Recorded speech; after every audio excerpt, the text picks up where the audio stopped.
सभी साधु संत समाज को। इस वीडियो में आपको बतलाया जाएगा अविद्या, अंधकार तथा भूले हुए जीवों की स्थिति का वर्णन। जिन लोगों को आत्मज्ञान नहीं हुआ है, जो लोग भटकते फिरते हैं, उनके बारे में सद्गुरु कबीर साहब यहाँ पर अपनी वाणी से प्रस्तुत करते हैं। देखो ओरिजिनल वाणी, और साथ में ये सब आपको समझ में आएगा, ठीक से समझना है आपको।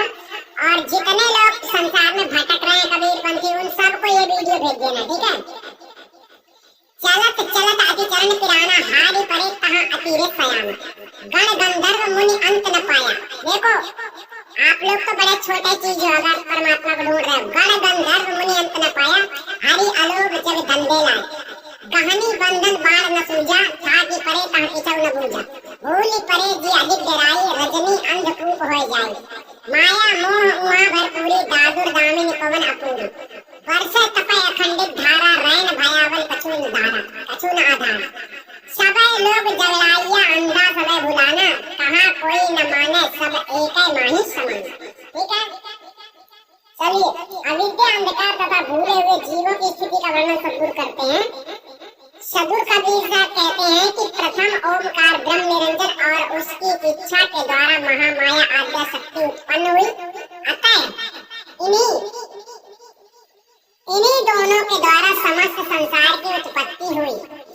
तत्पश्चात उन दोनों से ब्रह्मा, विष्णु और शिव ये त्रिदेव उत्पन्न हुए। ठीक से समझते जाना, ये तो समझ लो कि सृष्टि रचना चालू हो गई है। साहब ने इस वाणी में सब बता दिया। आगे ये कहानी को समझाने के लिए, हकीकत को समझाने के लिए साहब ने वाणी स्टार्ट से शुरू किया। चलत चलत चरण में हारी परे तहाँ तेरे से आना ना, तो यहाँ पर आपको समझना है। चलो, दोनों के द्वारा समस्त संसार की उत्पत्ति हुई। कौन? निरंजन और आद्या शक्ति। हमने आपको पहले बताया है कि निरंजन और आद्या शक्ति जो है आप लोगों को मतलब उसी यही समझना है कि निरंजन और आद्या शक्ति दोनों ने संसार सृष्टि की रचना की है। ठीक है ना। तत्पश्चात उन दोनों से ब्रह्मा, विष्णु और शिव ये त्रिदेव उत्पन्न हुए।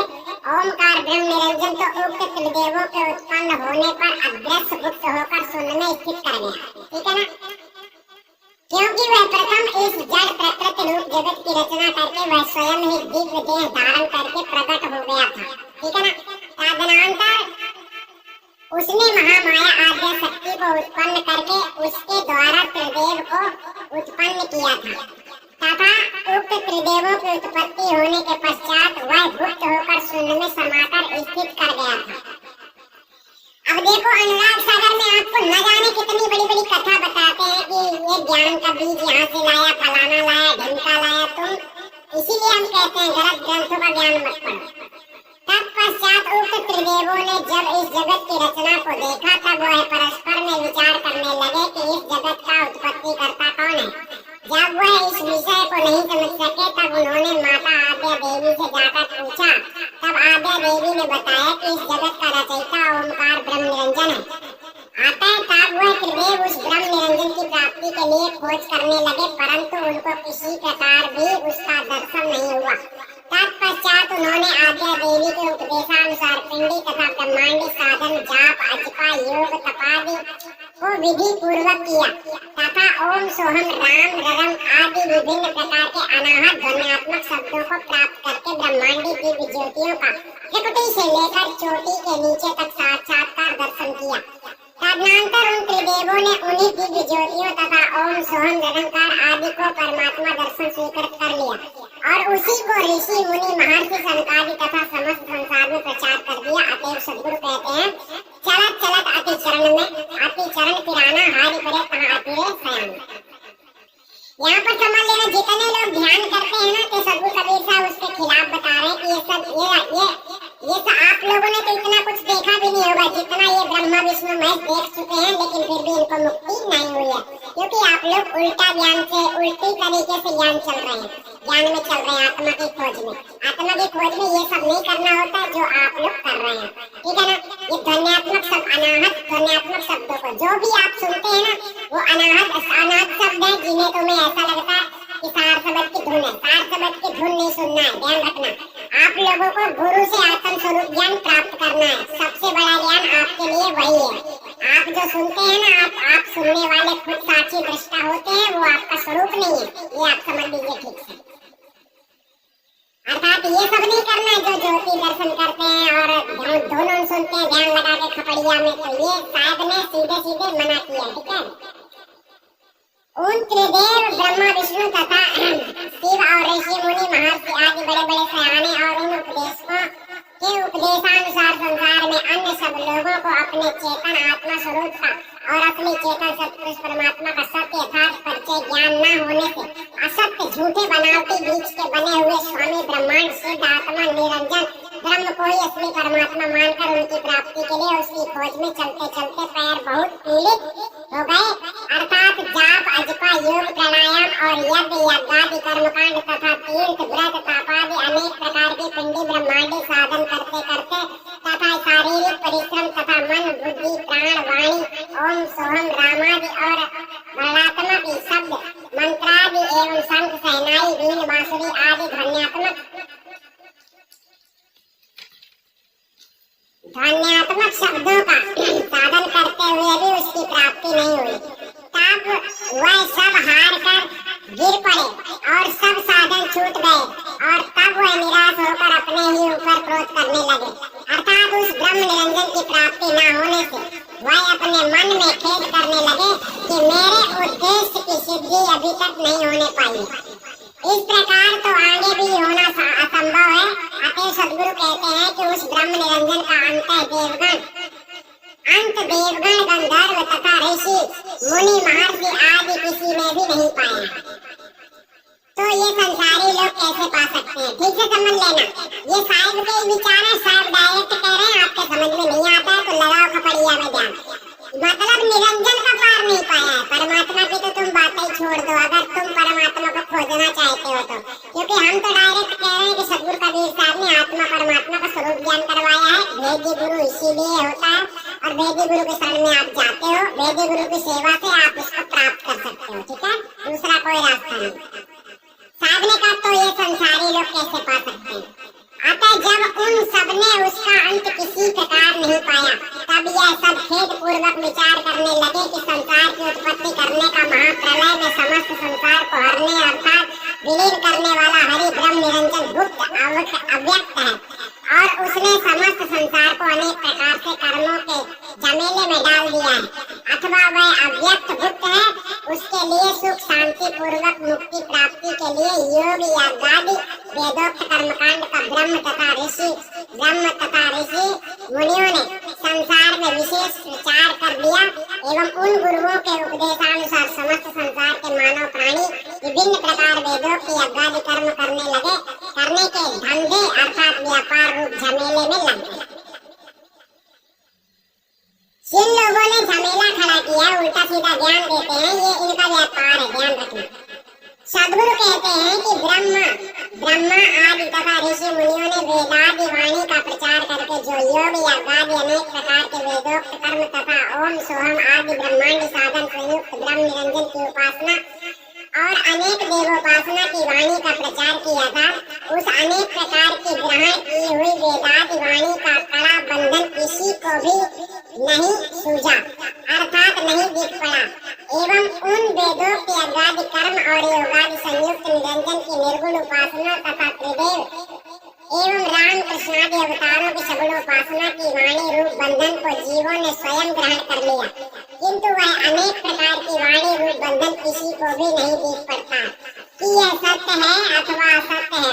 और जब वह थक कर गिर पड़े तब उनकी समझ में कुछ भी नहीं आया और उस अनेक प्रकार की वाणी रूप गहन वन में पड़कर सत्य मार्ग को भूल गए और तब सब संसारी अज्ञानी जीव अत्यंत अधिक भयभीत हो गए और विचार करने लगे कि अब इस संसार से कैसे पार हुआ जाएगा कि इतने में उसी समय अविद्या अज्ञान रूपी रात्रि अंधकूप होकर आ गई, ठीक है। अतः असत्य उपदेशक गुरुआ लोगों के असत्य वाणी के जाल में पड़कर सब जीव भूल भ्रम में पड़ गए हैं। आप लोगों को हम बारंबार यही कहना चाहते हैं कि आप लोगों को असली नकली वाणी का चेकिंग करना।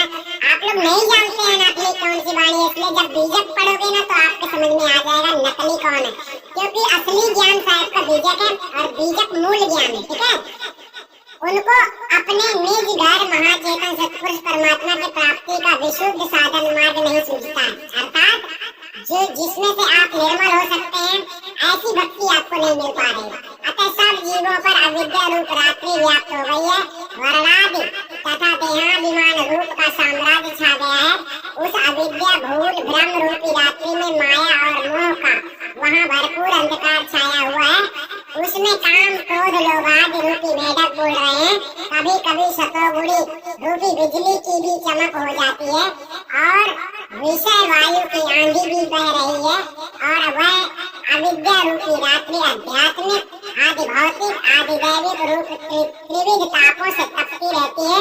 उस रात्रि में अखंड धारा के रूप में नाना प्रकार के दुख की वर्षा होती रहती है। इस प्रकार वह अविद्या रूपी रात्रि बहुत भयावनी भयकारक भयंकर हो गई है, जिसमें किसी प्रकार का कुछ भी आधार सहारा अवलंब नहीं मिलता। सदगुरु कहते हैं कि उपयुक्त रीति से सब लोग वंचक गुरुओं के अविद्या जाल में फंसकर ठगे गए हैं। इस प्रकार उपदेशक गुरुआ लोग और उपदेशक शिष्य लोग सभी भ्रम में पड़ गए हैं, अर्थात जो ग्रंथ तथा उनके उपदेश और मार्ग साधन बंधन के कारण है, उन्हीं को मोक्ष का कारण मानकर उसी के अनुसार चलना प्रारंभ किया। जैसे एक अंधा के हाथ को पकड़कर दूसरा अंधा यदि चले तो वह आगे गर्त में अवश्य ही गिरेगा। उसी प्रकार अज्ञानी अंधा वंचक गुरु लोगों के असत्य उपदेश रूपी हाथ पकड़कर मोक्ष मार्ग में चलने वाले अज्ञानी शिष्य का भी संसार रूप गर्त में गिरना अवश्य भावी है। अतः सदगुरु कहते हैं कि संसार में सभी अज्ञानी लोग ठगा गए हैं, क्योंकि वंचक गुरुओं ने सबों को भुला दिया है। मेरे सत्य उपदेश को कोई नहीं मानते।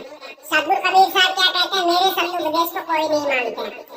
और वही हो रहा है, क्योंकि सबके सब अर्थात संसार सागर में जन्म मरण रूपी व्याधि से पीड़ित सभी वेदों की आदि कर्मकांड योगी आदि विवेकहीन आत्मज्ञान से शून्य लोग भ्रम में पड़कर भटक रहे हैं। मेरे सत्योपदेश पर कोई भी ध्यान नहीं देते हैं। सब एक ब्रह्म निरंजन की वेदादि वाणी के जाल में समा गए हैं तथा समाते जा रहे हैं, क्योंकि वेदादि ग्रंथों में ओम सोहम तथा योग की प्रधानता का वर्णन है, किंतु उस योग मार्ग में तो सिद्धियों का और ज्योति प्रकाश का ही आधिपत्य है, और अनाहत अर्थात नाना प्रकार के जितने लोग ध्यान करते हैं ना योग साधना, वो समझ लो शायद डायरेक्ट कह रहे कि जो आपको मिल सकता है, मुक्ति नहीं मिल सकती, आत्मज्ञान नहीं मिल सकता है। ध्वन्यात्मक अनाहत नाथ तो योगी के ब्रह्मांड में आंधी का तूफान मचाया करते हैं। जो लोग ध्यान ऑन करते हैं ना, धुन सुनते हैं, ये उनके बारे में। एवं अनाहत नादों की तो मानो वहाँ सदैव वर्षा ही होती रहती है, और स्वरूप परिचय ज्ञानहीन साधक जीव उसी में तपते हैरान हुआ करते हैं। आपको आत्मज्ञान नहीं है, उसी धुन को सुनोगे सोचोगे कि मैं ही हूँ, वही मेरा स्वरूप है ना। और स्वरूप विस्मृत भूल रूप भयंकर अज्ञान अंधकार में उसे कुछ भी आधार सहारा नहीं मिल पाता है। और ओम सोहम आदि ब्रह्मांडी शब्द तो संयोजक तथा वियोजक जड़ अनित्य शब्द है, इसमें मुक्ति नहीं होती है। और वह महाचेतन सतपुरुष परमात्मा मंत्र योग, लय योग, राज योग, अष्टांग योग, हठ योग, पंचमुद्रा प्राणायाम, मन कला, बुद्धि कला, प्राण कला आदि क्रियाओं के साधन से नहीं प्राप्त होता है। साधने का होता है सब कुछ, इन चीजों से प्राप्त ही नहीं होता। ध्यान रखना, कितने योग बता दिया यहाँ पर, सभी में प्राप्त नहीं होता, ठीक है ना। फिर भी आप लोग कर रहे करो, क्योंकि वह निर्गुण निराकार ओम ओमकार ब्रह्म निरंजन और सगुण साकार त्रिदेव तथा राम कृष्ण अवतारी पुरुषों से भिन्न और परे है। अतः इस रामायणी का टीका दोहा में जो हमारे पूज्य महात्मा पूर्ण साहब ने किया है, उसे देखिएगा, जो कि ठीक है। अब उन्होंने अलग से ये वाणी लिखी है, ये चलो सब जगत में अच्छे चरण किराए ब्रह्म खोज के हारि करे, बड़े सयाने बात गढ़ गंधर्व और मुनि काहू अंत न पाए, तबई कहा हरि गुट है जब को कर्म लगाए, जो बंधन मुनिवर दिया जो गह लिया संसार, बंधन जानी करो नहीं सब परे कहाँ कछु बूझा नहीं भूले जीव गिराए, भरम भूल अंधियारा परी जीवन पर आए, वहाँ भुवन का मोह बहु पंडित वेद सुना, अर्ध मात्रा ओंकार को एक अनेक जड़ा, वर्षे ग्रह अखंड विधि छपे जीव सब जात भरम मोह भयावनी कछु न मिले आधार। चलो ये तो मान लो फालतू ही लिखा, क्योंकि पहले ही इसकी वाणी यहाँ पर लिख दिया गया है। इसकी वाणी यहाँ थी ना, ये अब यही तो बात है संतों के अंदर की, जब ये वाणी पहले से मौजूद है फिर भी इन्होंने अलग से वाणी लिख दी। चलो कोई बात नहीं, उससे कोई समस्या नहीं है, पर हो गया आपको समझना है वो असली ज्ञान, जो असली ज्ञान शायद का पहले से आ रहा है, पहले से चल रहा है। सार समवेद आत्मज्ञान की प्राप्ति गुरु से होती है। ये जितनी क्रिया इसमें बताई गई है ना, उतनी क्रिया इस क्रियाओं से आत्मा की परमात्मा की प्राप्ति नहीं होती, अर्थात आप लोगों को आत्मज्ञान नहीं हो सकता। ये कुछ भी करते रहो ऐसा काम। ठीक है, सतनाम साहेब, हम आपसे फिर मिलेंगे दूसरे वीडियो में।